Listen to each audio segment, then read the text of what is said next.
ক্লাসে যদিও আমরা কারেন্ট ইলেকট্রিসিটি শুরু করব, যেটা বাকি ছিল রিমেনিং পোর্শন, তার নাম হচ্ছে ডিভাইস থেকে করব এবং পাওয়ার ছিল সেগুলো আমরা করব। তার আগে একটা ছোট্ট জিনিস করব। আমাকে একজন একটা এইচডব্লিউ দিয়েছিল, এইচডব্লিউ মানে আমার এইচডব্লিউ বলতে পারিস, তোদের নয়। তো অঙ্কটা আমি ড্র করছি, তোদের খানিকক্ষণ টাইম দেবো, একটু বাজে অঙ্কটা, স্ট্রাকচারটা একটু বাজে কিন্তু অঙ্কটা সহজ। Find the equivalent capacitance across A and B.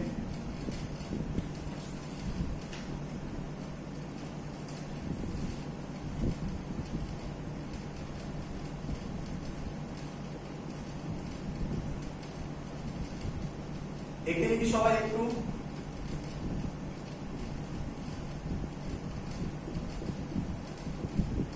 আচ্ছা আমি বড় করে আঁকলে আচ্ছা আঁকছি।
সবকটা ক্যাপাসিটেন্সের ভ্যালু হচ্ছে 3 microfarad.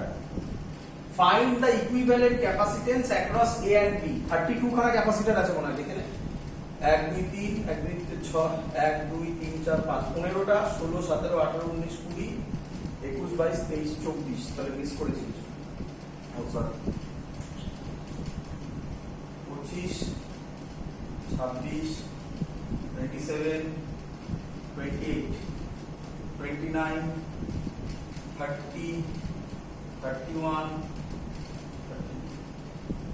Find the equivalent capacitance across A and B. কেউ পারবি? সবাই দেখতে পাচ্ছিস? সবাই দেখতে পাচ্ছিস? চলো আমি বলছি তাহলে ভালো করে দেখো সব। আমি আর প্রত্যেকটা লিখিনি, আরো বাজে দেখতে হয়ে যাবে বলে। ইকুইভ্যালেন্স প্রত্যেকটার ক্যাপাসিটেন্স হচ্ছে 3 মাইক্রোফ্যারাড। আমি সহজ করার জন্য করছি, আমি ধরে নিচ্ছি সি হচ্ছে 3 মাইক্রোফ্যারাড। সি হচ্ছে 3 মাইক্রোফ্যারাড।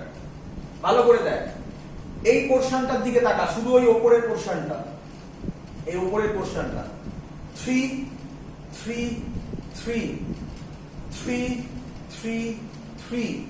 তাহলে তিনটে করিয়েছিলাম আমি এরকম ভাবে, এটা up by up 3 by 3 3 by 3। তাহলে এই মাঝখানের গুলো কি কাজ করবে? তাহলে আমি বলতে পারি এটা এটা এটা এটা এটা এটা এটা এটা ক্যান্সেলটা উঠে যাবে। বুঝলি কি বুঝলি না? হ্যাঁ স্যার।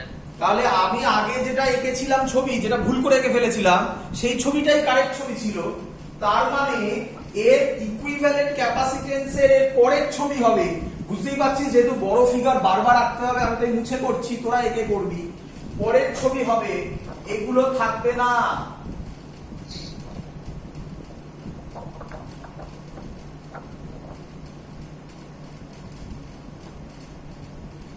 বল সবাই বুঝলি কিনা? চ এবার অঙ্ক কত ইজি হয়ে গেল দেখ। হ্যাঁ রে, এটা যদি এ হয়, ভালো করে দেখ, এটা এটা এই পয়েন্টটার নাম কি হবে? এ হবে। গুড। এই পয়েন্টটা এ হবে। এই পয়েন্টটা এ। এই পয়েন্টটা এ। এই পয়েন্টটা এ। এটা যদি বি হয়, এই পয়েন্টটা বি। এটা বি। এটা বি। তাহলে আমি বলতে পারি এই পুরো জায়গাটা, এই সবকটা কিসে কানেক্টেড? প্যারালাল। গুড। প্যারালাল হলে কি ফর্মুলা হয়? সিরিজের ফর্মুলা হয়। তাহলে তোরা জানিস, সরি আমি ভুল বললাম, মানে এই তিনটে সিরিজে নাকি রে? এই তিনটে সিরিজে, এই তিনটে সিরিজে, এই তিনটে সিরিজে, এই তিনটে সিরিজে পুরোটা বল, পুরোটা প্যারালাল। প্যারালালে। গুড। তাহলে আমি বলতে পারি এইখানে সিরিজে থাকলে কি ফর্মুলা হয়? সিরিজে থাকলে কি ফর্মুলা হয়? 1/c 1/c plus 1/c plus 1/c, ঠিক বলছি তো? হ্যাঁ স্যার। তাহলে 1/3 প্লাস 1/3 প্লাস 1/3 কত হয়?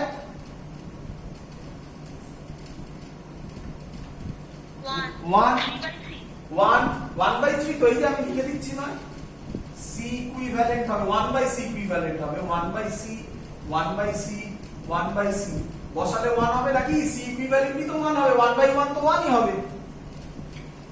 তাহলে আমার কাছে ছবি দাঁড়ালো, ভালো করে দেখে নে।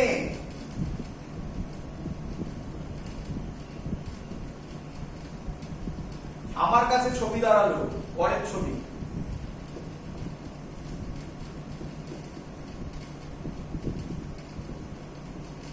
প্রত্যেকে 1 1 1 1 1 বল, বুঝলি কিনা তো অব্দি? হ্যাঁ। চ এদিকে তাকা, পরিষ্কার কনসেপ্ট। বল এই তিনটে কিসে? সিরিজে। গুড। আরে বাবা, এই পয়েন্টটার নাম কি? এ। গুড। এই পয়েন্টটার নাম এ। এই পয়েন্টটার নাম কি? বি। ভালো করে দেখ, ভালো করে দেখ। এ। তাহলে এটাও এ, এটাও এ, তাহলে এটা কিসে আছে? সিরিজ। না হ্যাঁ, এটা তো সিরিজে আছে, কিন্তু আমি ওটা বলছি না, পোটেনশিয়াল দিয়ে বলতে চাইছি। পোটেনশিয়াল দিয়ে পড়িয়েছিলাম এইভাবে। দেখ এদিকে, মনে পড়ে? এটা ভি, তাহলে এটাও, ই। এটাও, ভি। এটাও। ই। তাহলে এটা কাজ করবে না, করবে না? না। বুঝলি কি বুঝলি না? হ্যাঁ। চলো তাহলে ওটা মুছে দাও। তাহলে এই পোর্শনটা কাজ করবে না, মুছে দাও, দরকার নেই, একে বাদ দিয়ে দাও। কে বলবি এই দুটো কিসে?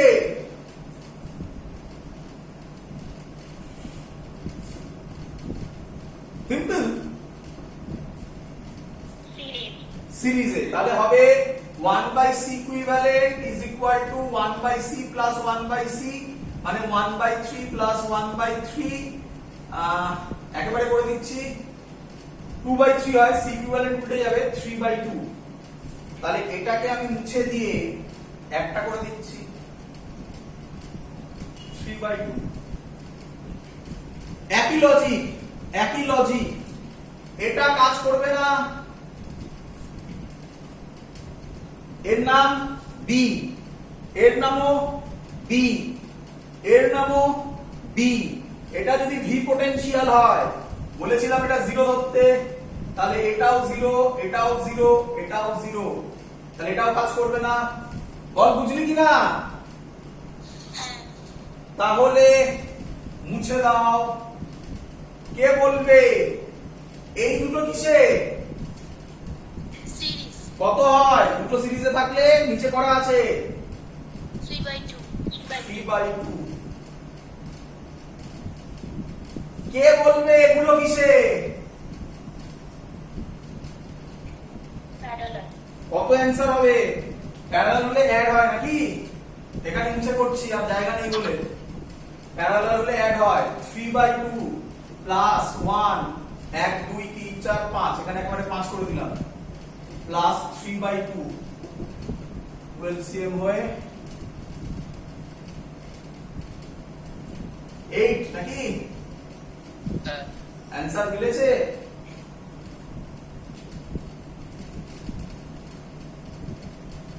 কঠিন ছিল না সহজ ছিল, এটা আমার কোশ্চেন। আমি কি কোনো নতুন জিনিস শিখিয়েছি?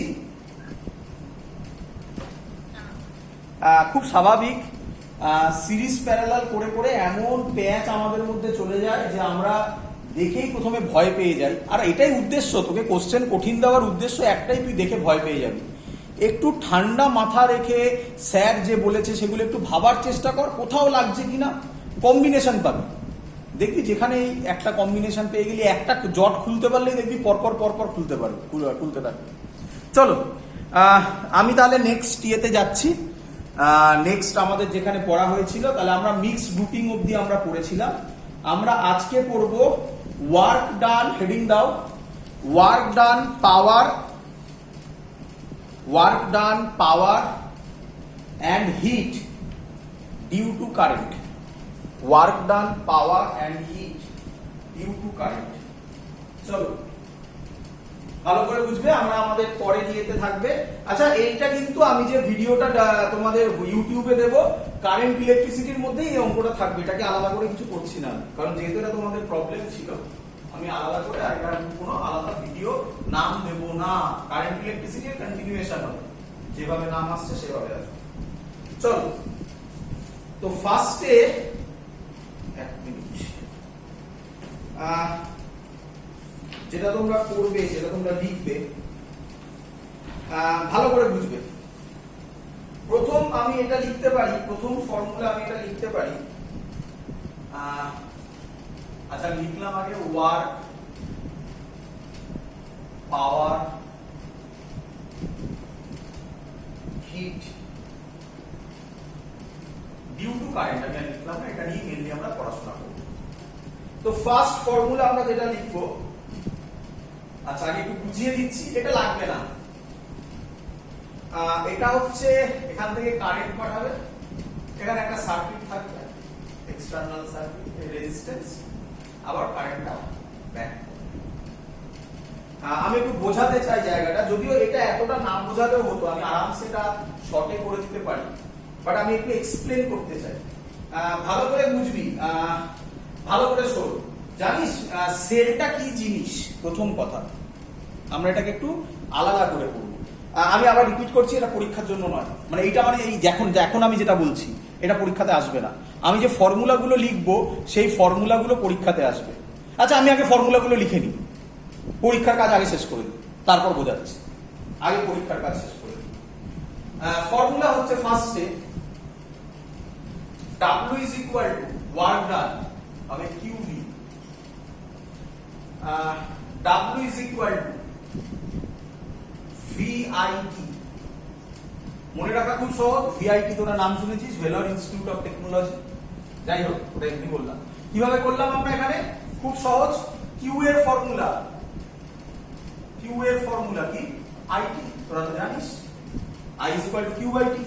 Q এর জায়গায় IT বসিয়ে দিয়েছি, VV আছে। নেক্সট, এখানে আরেকটা ফর্মুলা, ওয়ার্ক ডান এর formula, I square R। Next, V square T by R। কিভাবে করলাম দেখ, এদিকে খুব সহজ জিনিস। V এর ফর্মুলা কি আবার? IR। V এর জায়গায় IR বসিয়ে দিয়েছি, I স্কয়ার RT।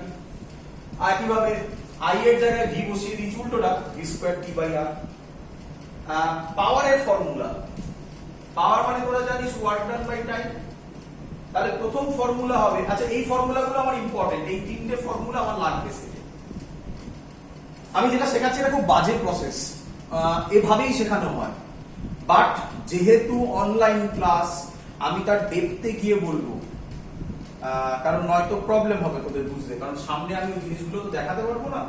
যাই হোক, যতটা পারবো বোঝানোর চেষ্টা করবো। W বাই T জানি সেটা। তাহলে এবার ফর্মুলা বসা, এটা বসাতে আসা, QV বাই T টা লাগে না আমাদের, এটা VI। আচ্ছা এক মিনিট, ভুল করেছি, এটা স্মল t হবে নাকি? VI এখানে লিখছি তলায় তলায়, I square R V square by R। খুব ইম্পর্টেন্ট কিন্তু, এগুলো থেকে অঙ্ক আসবে। আর তোরা এই ফর্মুলাটা জানিস আশা করি, W is equal to JH। H টা হচ্ছে অ্যামাউন্ট অফ হিট প্রোডাকশন। তোরা এটা থার্মোডাইনামিক্সে পড়েছিস, W is equal to JQ। তো সেখান থেকে আসে কিউ এর জায়গায় এইচ করেছি, এখানে এইচ ফর হিট করে দিয়েছি।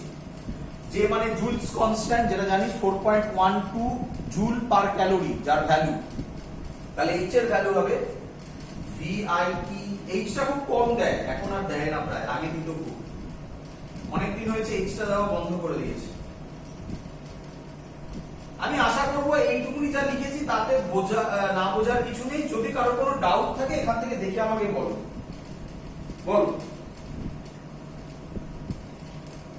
বলো বাবা, ডাউট থাকলে বলে ফেলো।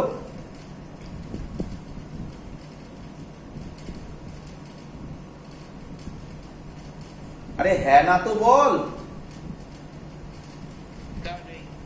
চলো, ডাউটটা থাকা উচিত ছিল। দেখ, তোরা কিন্তু কেউ আমায় কোশ্চেন করলি না যে স্যার কেন এটা হয়, মানে কি কারণ, এটা কিভাবে আপনি লিখলেন W is equal to QV। কেউ আমায় বলতে পারবি W is equal to QV টা আমি কিভাবে লিখলাম? স্যার হ্যাঁ স্যার, বল বাবা। V equal Q by V W। V is equal to W by Q কোথায় ছিল? পোটেনশিয়াল চ্যাপ্টারে, প্রথম মনে হয় চ্যাপ্টারে বলেছিলাম, ঠিকই তো? একদম গুড, ঠিক ধরেছিস। এবার তা এই দিয়ে আমাদের কাজ চলে যাচ্ছে, এই তো দেখ তোরা সব বুঝে গেছিস, আমি যদি নাও বলি কিছু যায় আসবে না। কিন্তু এবার আমি যেটা বলছি, দেখ তোর কাছে কোনো এক্সট্রা ইনফরমেশন আনে কিনা। যদি কোনো এক্সট্রা ইনফরমেশন আনে, দিস ইজ ফর কনসেপ্ট। এই কনসেপ্টটা জানলে তোর পরে কাজে লাগবে। হ্যাঁ রে, কেউ আমায় বলবি ইএমএফ কি কাজ করে?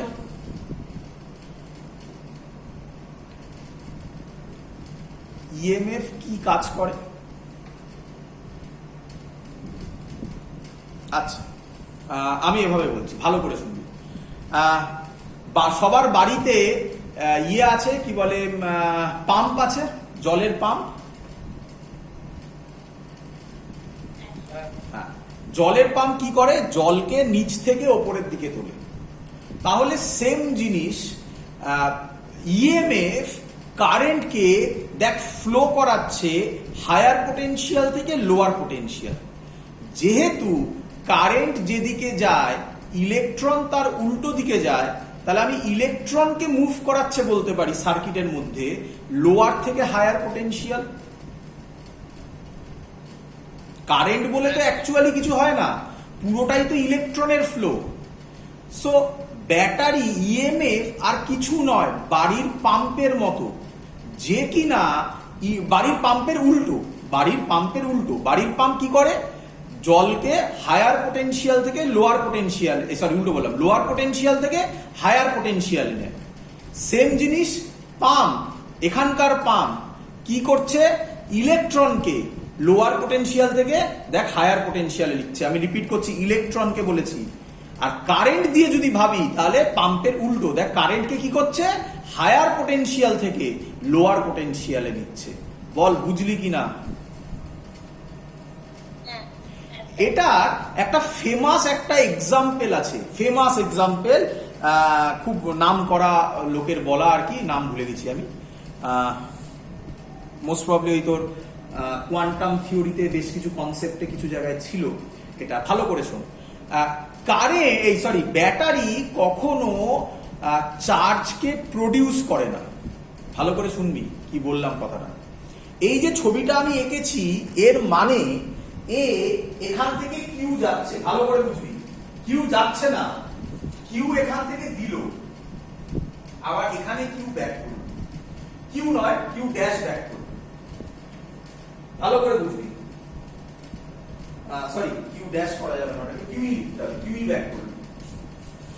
এবার ভালো করে বুঝবি, এটা অনেকটা কিরকম, চার্জ দিল মানে তুই বাবার থেকে, তুই ইয়েতে বেড়াতে গেছিস, কি বলে, বেড়াতে বলছি কি, স্কুলে গেছিস।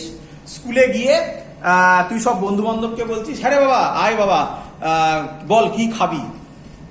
তো ওরা বললো বার্গার খাবো, তো তুই একটা বার্গার কিনে দিয়ে দিলি। আবার আরেকজন এসে বললো, স্যার চ বন্ধু ইয়ে খাবো, কি বলে, কোল্ড ড্রিঙ্কস খাবো, তুই একটা কোল্ড ড্রিঙ্কস কিনে দিয়ে দিলি। তাহলে এই যে তুই দিয়ে দিচ্ছিস, ভাব, দিস ইজ কল্ড কিউ। এবার রাত্রে তুই বাড়িতে এসে বাবাকে বলবি, বাবা স্যার, বাবা সব কিউ শেষ হয়ে গেছে, মানে টাকা শেষ হয়ে গেছে, আমায় কিছু টাকা দাও। আবার পরের দিন টাকা নিয়ে গিয়ে ওই একই কাজ করবি। ভাব এবারে, ওই ভিটা, ওই ইএমএফটা হচ্ছে কিউ ওখান থেকে কিউকে চার্জ আপ করছে, মানে ওখান থেকে কিউ দিল, ওই কিউটা গিয়ে আর এর অ্যাক্রসে খানিকটা ড্রপ দিল, এই ড্রপ মানে হচ্ছে ওকে খাওয়াচ্ছে আর কি, বুঝতে পারছিস তো। আবার ব্যাক করে আবার ভিতে যখন এলো, আবার টাকা শেষ হয়ে গেছে, আবার কিউ আবার ওকে সাপ্লাই করলো, আবার গেল, এইভাবে ও চলতে থাকে। বল বুঝলি কি বুঝলি না? হ্যাঁ তাহলে আমাকে বল, তোরা এটা পড়েছিস ইয়েতে কি বলে, কি বলবো, ফোর্সের ফর্মুলায় আমি কবিতা হিসাবে বলেছিলাম, if a charge q moves in an electric field E, then force experienced by that charge q E. কিরে স্যার। চলো তাহলে সেম লজিক আমি যদি এখানে করি, তাহলে ই বাই এল, তোরা পড়েছি E is equal to minus dV by dL, তাহলে ভি হচ্ছে ই ইন্টু এল, তাহলে এল লেন্থে যেটা হবে ই ইন্টু এল সেটা হবে ভি। কিরে ডিভি বাই ডিআর ছিল তো। আরটাকে এল বললাম বাবা, কি অন্যায় বললাম বল, আচ্ছা, ঠিক আছে। তাই না? তাহলে আমি বলতে পারি ই ইজ ইকুয়াল টু মাইনাস ছিল, মাইনাসটা তো তোরা ধরতে পেরে গেছিস আশা করি, ওই ইলেকট্রনের গল্পটা। কিরে হ্যাঁ স্যার। একদম মাইনাসটাকে হটিয়ে দে তাহলে, আর ওইখানে মাইনাস সিগনিফিকেন্স অন্য ছিল, in the direction of electric field potential decreases. ধরতে পারছিস তো কথা আমার? কিন্তু এখানে কি? এখানে সিগনিফাই করছে ইটা হচ্ছে কিউ এর সাইনটা, কিউ এর চার্জের সাইনটা। কিরে বুঝতে পারলাম না এখানে। আবার বলছি, ই এর ফর্মুলা ছিল মাইনাস ডিভি বাই ডিআর, ছিল তো নাকি? হ্যাঁ স্যার। মাইনাস সাইন ডিফাইন করছিল in the direction of electric field potential decreases. আমি এখানে বলবো যে চার্জ মানে ইলেকট্রন মুভ করছে, যদি ইলেকট্রন মুভ করে তাহলে ইলেকট্রনের সাইন হচ্ছে মাইনাস ই। কিরে আমি মাইনাস ই না লিখে তাকে মাইনাস কিউ বলতে পারি? তাহলে ভি এর জায়গায় আমি যখন ফর্মুলাটা বসাবো, যদি মাইনাসটা নিই, ওই মাইনাস আর এই মাইনাসে প্লাস হয়ে যাবে না? হ্যাঁ বুঝলাম। তাই আর এখানে সাইনটাকে, তাই সেই প্লাস না করে আমি বলছি সাইনটাকে অমিট করে দাও বাবা। কি বুঝলি? হ্যাঁ স্যার। তাহলে আমি ওখান থেকে বলতে পারি ই ইন্টু এল হচ্ছে ভি, তাহলে ওয়ার্ক ডানের ফর্মুলা হবে force into displacement. Force formula কি ছিল? কিউই ইন্টু ডিসপ্লেসমেন্ট মানে কি? এল। ই ইন্টু এল মানে কে? ভি। চলে এলো ওয়ার্ক ডান। বুঝলি কিনা বল? হ্যাঁ স্যার। তাহলে এই হলো আমাদের কিউভি এর অ্যাকচুয়াল ফর্মুলা। হ্যাঁ রে, ভালো করে একটু তাকাবি এই জায়গাটা, আমি একটু বুঝিয়ে নিই। এইখান থেকে জয়েন্টে অঙ্ক আসে, আমি ক্লিয়ার করে দিচ্ছি, বোর্ডে এটা আসে না। কিন্তু যেহেতু আমি বলেছি ক্লাব করে দেখাবো, আমি খানিকটা এগিয়ে নিয়ে যাচ্ছি।